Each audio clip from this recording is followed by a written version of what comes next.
When I was born in London, the sewing machine had just been introduced into the world. Before I was in my teens, dynamite became a reality.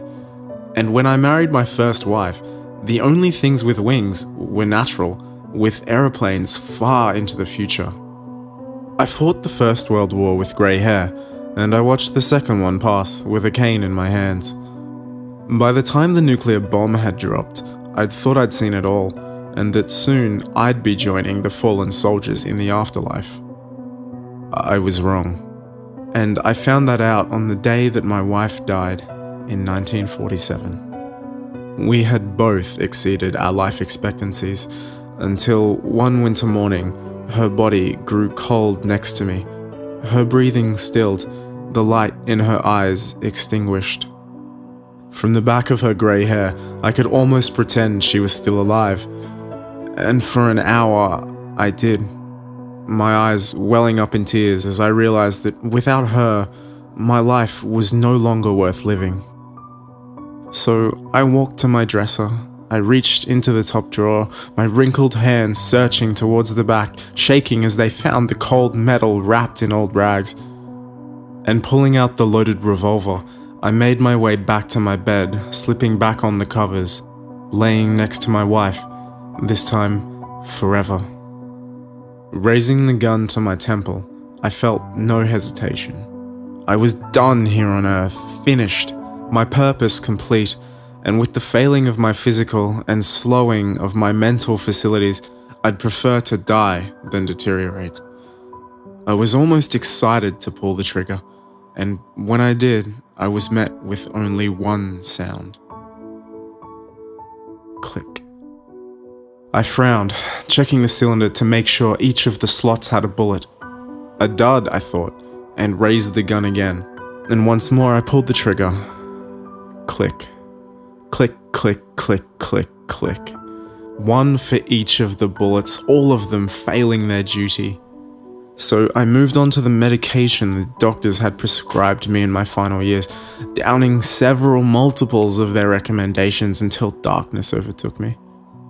But then I awoke in my own vomit, the remains of the medication strewn over my bed, and my body weakened but still very alive. At my wife's funeral, I decided to let nature run its course, to wait for death the typical way, until old age claimed me.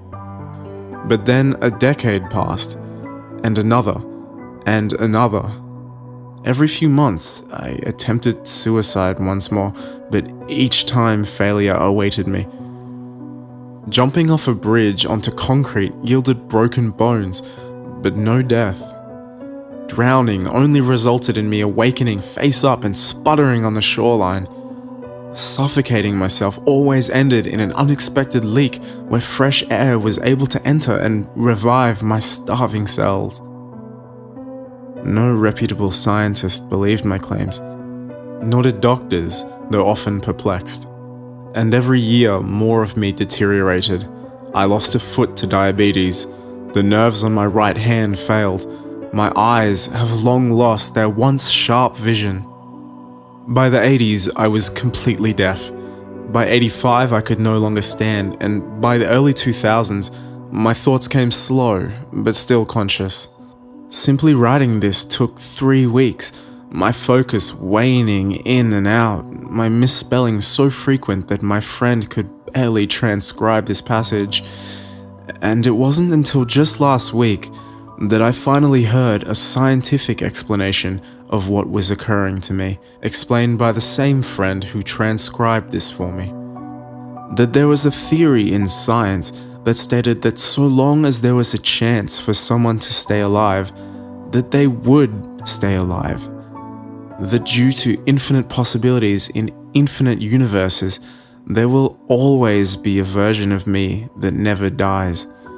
That though 99% of the universes with me in them die with every suicide attempt, only the 1% of the times where I survived mattered.